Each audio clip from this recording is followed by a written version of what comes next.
A vida dos apóstolos. Olá, queridos! Para quem não me conhece ainda, meu nome é Antônio Barbosa, seminarista, licenciado em História e pós-graduado em História e Cultura do Brasil. Sejam muito bem-vindos ao Direto ao Ponto.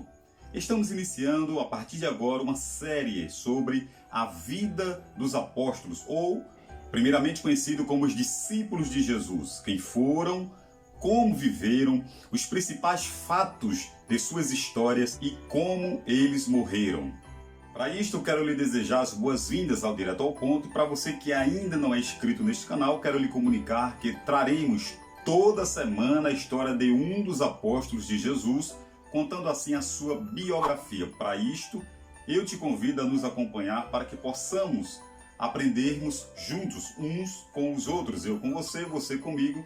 Para que isto aconteça, peço a você que se inscreva neste canal e principalmente ative o sininho para que você possa receber as notificações dos novos vídeos que virão a cada semana.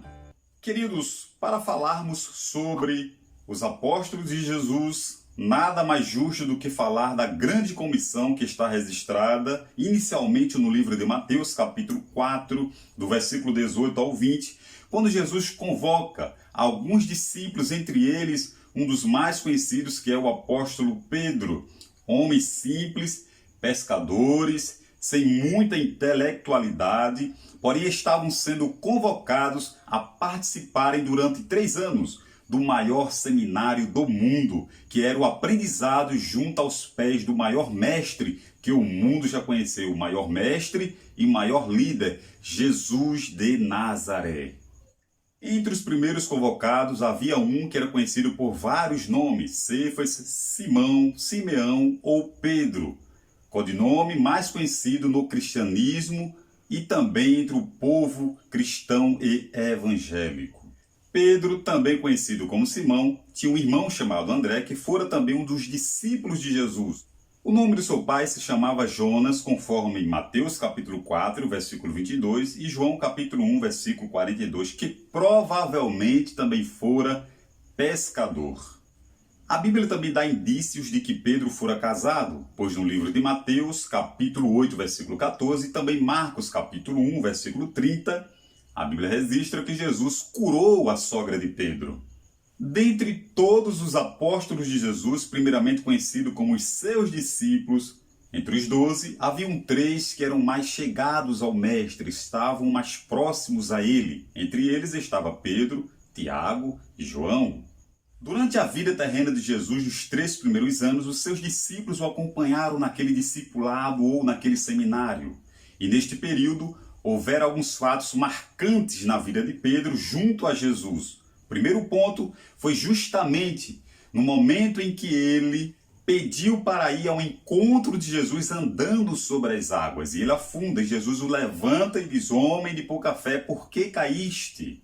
O segundo grande momento na vida de Pedro se dá em um dado momento da vida também de Jesus, quando ele se depara com os seus discípulos e diz: olha, para vocês, quem eu sou? Quem é o Filho do Homem? Pedro toma a palavra, recebendo uma revelação do Espírito Santo, e faz uma declaração para toda a humanidade, ao qual ficou registrado nas Sagradas Escrituras. Pedro, usado pelo Espírito Santo, toma a palavra e diz: tu és o Cristo, o Filho do Deus vivo. E Jesus conclui dizendo: Pedro, quem te revelou essas palavras nem foi a carne nem o sangue, senão o Espírito Santo de Deus. O terceiro grande fato marcante na vida de Pedro durante os 3 anos em que Jesus palmilhou sobre esta terra foi no momento em que Jesus chega e diz assim: Pedro, lança a tua rede sobre o lado direito do barco. E Pedro disse: olha, mestre, nós passamos a noite toda pescando, porém não tivemos resultado, mas já que tu estás mandando, eu vou te obedecer. E quando Pedro lança a rede ao lado direito do barco, a Bíblia diz que foi tanto peixe, uma média de 153 peixes grandes, que o barco era pequeno e veio quase a afundar. E Pedro teve que chamar e pedir ajuda a outros pescadores para poder arrastar aquela rede por completo para a beira do mar. O quarto grande episódio marcante na vida de Pedro, registrado na Bíblia, está no livro de João, capítulo 18, versículo 10, que é o momento em que Jesus está no jardim, orando ao Pai Celestial, e os guardas o cercam. Judas o trai, o beijando no rosto, e de repente Pedro puxa a espada e corta a orelha de um homem que era conhecido como Malco. E Jesus diz: olha, Pedro, não é necessário que isto aconteça, porque eu vim para morrer e beber o cálice que o Pai me ordenara. O quinto grande episódio na vida de Pedro está lá no livro de João, capítulo 18, do versículo 15 ao 27. Foi um momento marcante em que Pedro nega Jesus antes que o galo cantasse. Aquele homem que fora corajoso para dizer: tu és o Cristo, filho do Deus vivo, e também ao ponto de puxar a espada e reagir fisicamente contra alguém para defender Jesus em um dado momento de sua vida em que sua fé estava em baixa. A Bíblia registra que Pedro nega a Jesus 3 vezes e o galo canta, conforme Jesus já havia previsto que Pedro o negaria.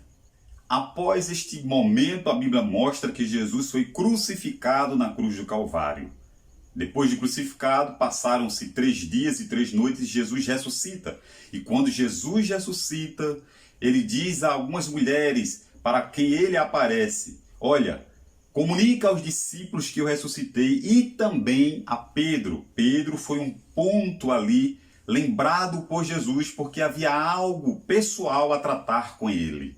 De repente Pedro, já sem esperança e já havia negado a Cristo, volta às suas atividades no mar de pescaria. E estando ele pescando, estando ele no mar, a Bíblia diz que Jesus aparece na beira da praia e o chama a uma conversa pessoal. Naquela conversa, Jesus faz algumas perguntas e diz assim: Pedro, tu me amas? E Pedro diz assim: Senhor, eu te amo.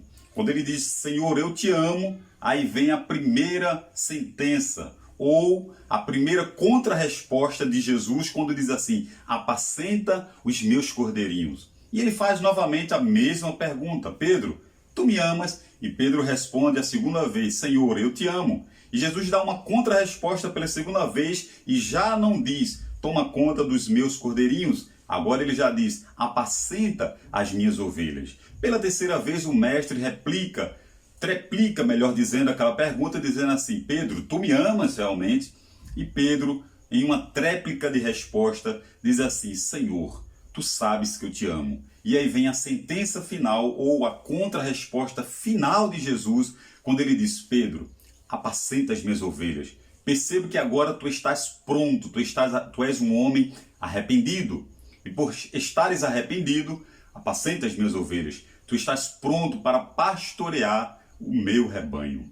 Eu abro um parêntese aqui para falar sobre a diferença entre cordeiro e ovelha. Observe que o cordeirinho normalmente é um filhote de ovelha pequeno, ele não dá lã, ele não dá leite e ele não dá filhote, senão trabalho. São os cordeirinhos que pulam, que fogem do rebanho, que são desobedientes.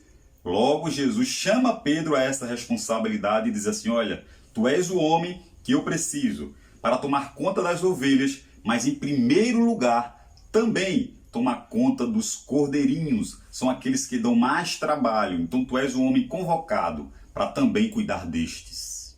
Queridos, Pedro foi o homem que deu início lá à igreja primitiva, pregando o evangelho. Foi um grande pregador e em um dado momento quase 3.000 almas se convertem em uma única pregação de Pedro. E o evangelho, a igreja expandiu e cresceu no primeiro século. Até o ponto e até o momento de aproximadamente nos anos 64 a 67 depois de Cristo, um imperador chamado Nero Augusto César prende a Pedro e o sentencia à morte. E a sentença fora que Pedro morresse numa cruz igualmente a Jesus. Porém, Pedro não se achou digno de morrer igual ao mestre. Naquele martírio, Pedro pede para morrer de cabeça para baixo, crucificado. Assim foi a história do apóstolo Pedro. Queridos, que Deus vos abençoe em Cristo Jesus. Amém.